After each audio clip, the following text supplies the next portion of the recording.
Hello friends, welcome back to મુક્તિસ kitchen. હું છું મુક્તિ પંડ્યા. આજની રેસીપી હું બનાવવાની છું એ છે મગની દાળના ઢોસા. અહીંયા મગની દાળના ઢોસા બનાવવામાં ખૂબ ઇઝી હોય છે અને ક્રિસ્પી બી બહુ સરસ બને છે. તમારે જો આને ઘરે કઈ રીતે બનાવવા એ હું અહીંયા બતાવવાની છું. અને આની સાથે હું કાંદાની ચટણી બી બનાવવાની છું જે બહુ ટેસ્ટી લાગે છે. જો તમને મારી રેસીપી ગમતી હોય તો મારી ચેનલ સબસ્ક્રાઈબ કરજો, બેલ આઇકન પર ક્લિક કરજો અને મારી ચેનલને શેર કરજો. તો ચલો હવે આપણે શરૂ કરીએ.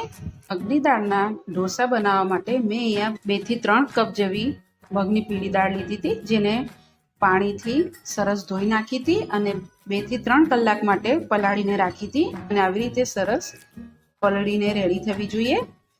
હવે આમાંથી વધારાનું પાણી આપણે કાઢી દઈશું અને એક મિક્સર જારના બાઉલમાં લઈ લેવાનું. મેં અહીંયા બધી દાળ એક મિક્સર જારના બાઉલમાં લઈ લીધી છે. આમાં આપણે એડ કરીશું 4 થી 5 લીલા મરચાં, 2 આદુના ટુકડા, 4 લસણની કળી અને થોડુંક પાણી એડ કરી દઈશું અને ઢાંકણું બંધ કરીને આપણે સ્મૂથ બેટર પીસી લેવાનું છે. જેવું આપણે ઢોસાનું પીસીએ અહીંયા એવું જ આ બેટર પીસીને રેડી કરવાનું છે. અહીંયા આપણી દાળ પીસીને રેડી છે. ખોલીને જોઈ લઈએ. તમે જોઈ શકો છો આપણી દાળ સરસ એવી પીસીને રેડી છે.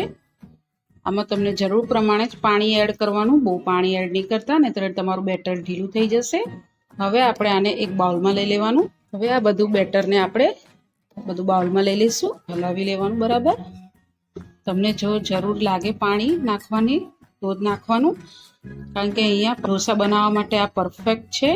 હવે આપણે એડ કરીશું સ્વાદ પ્રમાણે મીઠું, હલાવી લેવાનું. અહીંયા આપણે સોડા કે ઈનો નાખવાનું નથી, તમારે ખાલી આવી રીતે જ બનાવીને મૂકી દેવાનું. હવે આપણે આને ઢાંકીને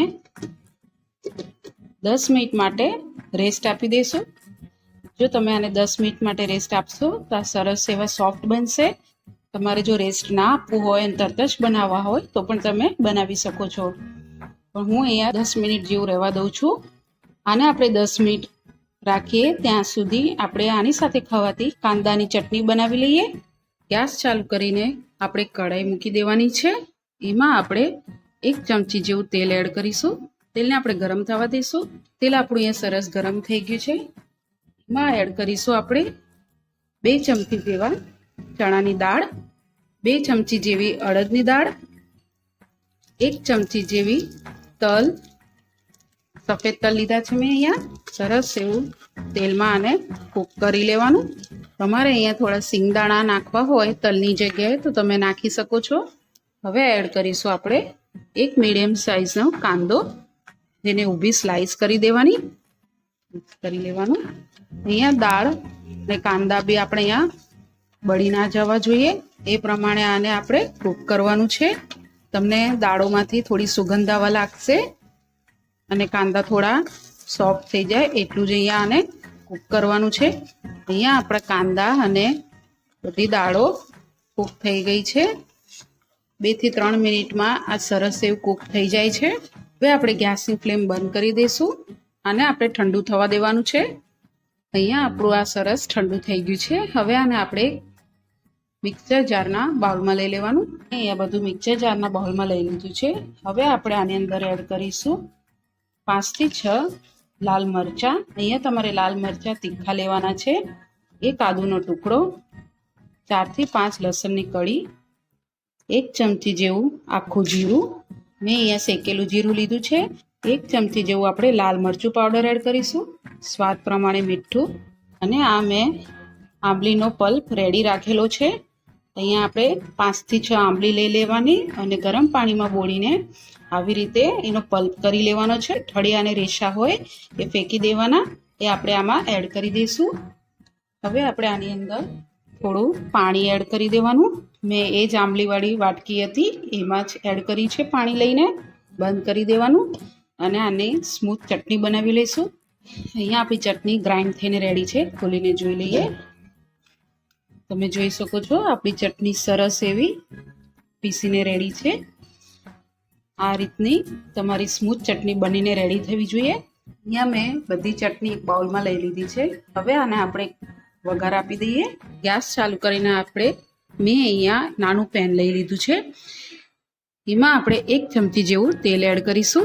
તેલ આપણું અહીંયા ગરમ થાય એટલે આમાં એડ કરીશું આપણે અડધી ચમચી જેવી રાઈ. રાઈને આપણે ફૂટવા દઈશું. રાઈ અહીંયા સરસ ફૂટી ગઈ છે. પછી આપણે એડ કરીશું થોડી હિંગ ને લાલ વઘાર મરચું. ગેસની ફ્લેમ બંધ કરી દઈશું ને આ વઘાર આપણે ચટણીમાં લઈ લઈએ. મિક્સ કરી લેવાનું. તમે આ ચટણીને એરટાઈટ ડબ્બામાં બંધ કરી રાખશો ફ્રીજમાં તો આ 15 દિવસ સુધી બી આ ચટણી બગડતી નથી. હવે આપણે મગની દાળનું બેટર જોઈ લઈએ. હલાવી લેવાનું એક વખત. જો તમને અહીંયા લાગે કે જાડું છે તો થોડું પાણી એડ કરવાનું. આ રીતે આપણી નોર્મલ ઢોસા બનાવીએ એ રીતની આ કન્સિસ્ટન્સી રાખવાની. હવે આપણે આના ઢોસા ઉતારી લઈએ. મેં ગેસ ચાલુ કરીને એક ઢોસાની લોડી મૂકી દીધી છે. અહીંયા આપણી ઢોસાની લોડી સરસ ગરમ થઈ ગઈ છે. આના ઉપર આપણે એક ભીનું કપડું ફરાવી લેવાનું. પહેલાં ગેસની ફ્લેમ તમારે અહીંયા સ્લો કરવાની. અને આપણે જે આ મગની દાળનું બેટર રેડી કર્યું હતું એ હલાવીને આપણે 1 ચમચા જેવું એડ કરીશું. અને જેમ આપણે નોર્મલ ઢોસા બનાવીએ એ રીતે આપણે આના ઢોસા બનાવી લેવાના.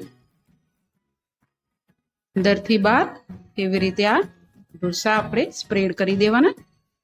તેલ નાખીશું આપણે ઉપરથી અને સાઈડમાં. તમારે તેલની જગ્યાએ બટર લેવું હોય તો લઈ શકો છો. ગેસની ફ્લેમ તમારે મીડિયમ રાખવાની.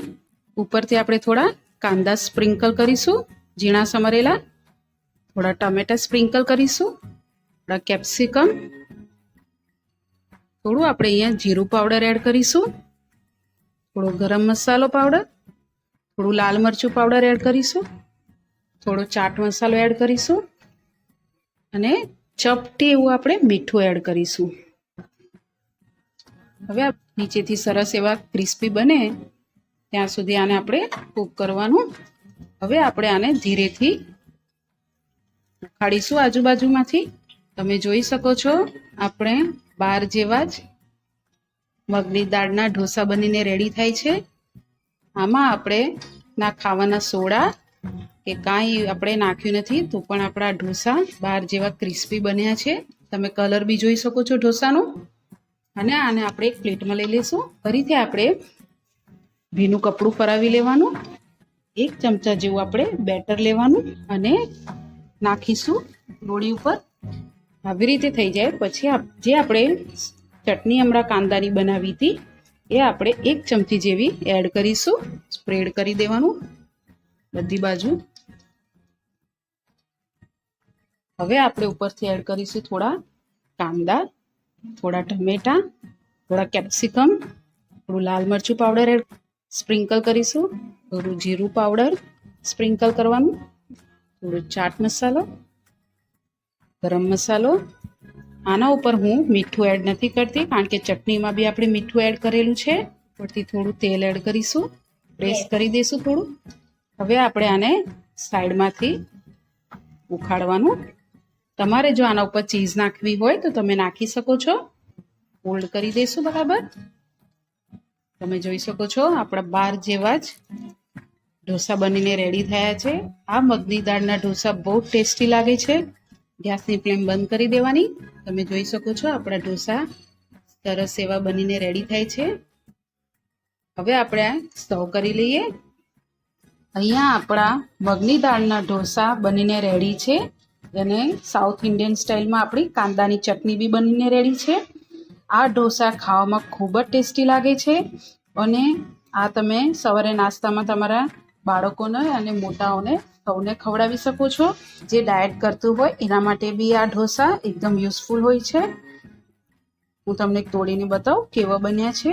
જોઈ શકો છો એકદમ ક્રિસ્પી બનેલા છે.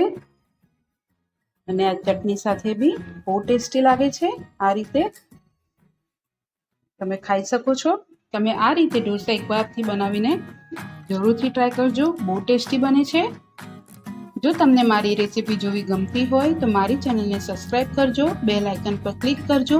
મારી રેસીપીને લાઈક કરજો અને કોમેન્ટ્સ બોક્સમાં જણાવજો. Thank you.